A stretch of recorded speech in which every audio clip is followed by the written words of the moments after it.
नमस्कार। मैं राजकुमार मिश्रा, आरटीआई कार्यकर्ता हूं। आइए आज बात करते हैं फिर से भारतीय कानून में कमियों की। आज का विषय है सूचना का अधिकार। सूचना का अधिकार की धारा 27 भारत के प्रत्येक राज्य को यह अधिकार देता है कि वो अपना नियम स्वयं बना सके।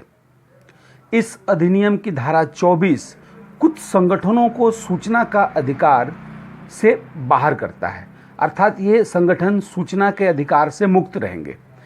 भारत के अधिकतम राज्य इन्हीं दो धाराओं के आधार पर अपने राज्यों को एसीबी अर्थात एंटी करप्शन ब्यूरो और ईओडब्ल्यू राज्य आर्थिक अपराध अन्वेषण ब्यूरो अर्थात ये वो संस्था जो राज्यों में धन से संबंधित अपराधों की जांच करती है, इन दोनों संगठनों को सूचना के अधिकार से मुक्त कर दिया है। आइए देखते हैं छत्तीसगढ़ के संबंध में। छत्तीसगढ़ ने 7 नवंबर 2006 को राज्य आर्थिक अपराध अन्वेषण ब्यूरो को सूचना के अधिकार से मुक्त कर दिया। देखिए, छत्तीसगढ़ राज्य ने 1 अगस्त 2013 को एंटी करप्शन ब्यूरो को सूचना के अधिकार से मुक्त कर दिया और ये वो संस्था है जो राज्यों में हो रहे भ्रष्टाचार के संबंध में जांच करती है। इस अधिनियम की धारा 24 में ये स्पष्ट उल्लेख है कि भ्रष्टाचार और मानव अधिकारों के हनन से संबंधित सूचनाओं से किसी को भी मुक्त नहीं किया जा सकता। अब हम सब जानते हैं कि एसीबी और ईओडब्ल्यू ये दोनों कोई हत्या, बलात्कार, मारपीट, लूट इस तरह के किसी केस की जांच नहीं करती। ये दोनों संस्थाएं केवल भ्रष्टाचार से संबंधित प्रकरणों की ही जांच करती है। फिर ऐसे में इन दोनों संस्थाओं को भ्रष्टाचार के संबंध में सूचना देने से कैसे मना किया जा सकता है।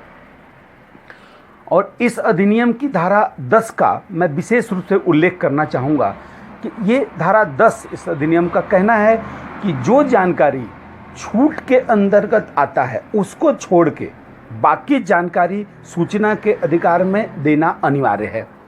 अब मैं ये कह रहा हूँ कि एसीबी और ईओडब्ल्यू भविष्य में किसके यहाँ छापा मारने वाली हैं ये जानकारी सूचना के अधिकार में ना दें, लेकिन छापा मारने के बाद कितना माल बरामद हुआ, उस केस में इन्होंने जांच कब तक किया, अभियोजन की स्वीकृति कब मांगी, अभियोजन की स्वीकृति मिला कब, कोर्ट में चालान कब पेश किया, ये सारी जानकारी तो पब्लिक डोमेन में होना चाहिए। फिर ये लोग सूचना के अधिकार पर इसको छूट क्यों लेना चाहते? आपको जान के ये आश्चर्य होगा कि इन्हीं आधारों पर की जांच चल रही है, अभियोजन की स्वीकृति पेंडिंग है। ये संस्थाएं सालों साल कई साल इस केस को अपने यहाँ चलाती रहती हैं और ऐसे में जो पब्लिक सर्वेंट होता है, जो इसमें आरोपी होता है, जिसके यहाँ छापा पड़ी, वो कई साल प्रमोशन लेता रहता है, राज्य सरकार की सुविधाओं का लाभ लेता रहता है और एंजॉय करता रहता है। आपको मैं विशेष बताना चाहता हूँ कि इस अधिनियम की धारा 8(1) के अंतिम पारा में ये कहा गया है कि जिस जानकारी से संसद या विधानसभा को मना नहीं किया जा सकता, उस जानकारी से किसी व्यक्ति को भी मना नहीं किया जा। इन दोनों संस्थाओं की जानकारी राज्यों के विधानसभा में पेश किया जाता है और विधानसभा इस पर चर्चा करती है, अर्थात इस जानकारी से किसी भी व्यक्ति को इनकार नहीं किया जा सकता। इस संबंध में सुप्रीम कोर्ट ने सीआईसी विरुद्ध state of Manipur all India reporter 2012 page number 864 में कहा कि अधिसूचना जिसके द्वारा संगठनों को प्रतिबंधित किया गया है को भूतलक्षी प्रभाव नहीं दिया जा सकता।